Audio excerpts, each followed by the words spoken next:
Il-Prim Ministru Robert Abela huwa fdat kważi 29% iżjed mill-kamp tal-Oppożizzjoni Bernard Grech.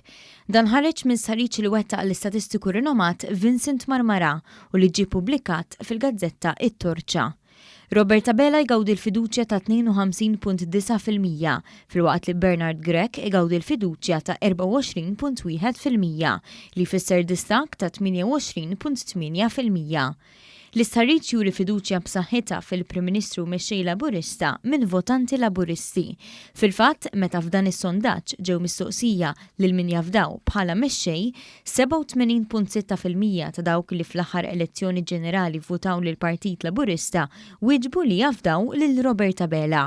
Kienu biss 2.3% ta' dawn il-votanti li wieġbu li jafdaw f'Bernard Grech.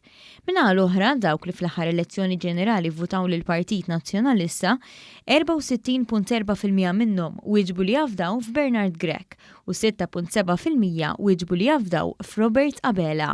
Kien hemm 11.1% tal-votanti nazzjonalisti li wieġbu li jafdaw f'ħadd ieħor. Skont dan is-sondaġġ li sar ftit tal-jimilu li kieku kellha ssir elezzjoni għadha il-Partit Laburista jikseb 55.7% tal-voti mixħuta, filwaqt li l-Partit Nazzjonalista jikseb 42.2% tal-voti.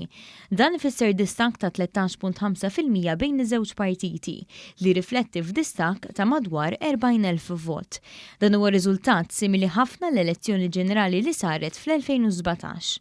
Skont dan l-istħarriġ ta' Marmara, sansitra l-Partit Laburista żied l-appoġġ tiegħu b'0.7% fuq l-aħħar elezzjoni ġenerali, filwaqt li l-Partit Nazzjonalista naqqas l-appoġġ b'1.5% fuq l-aħħar elezzjoni ġenerali.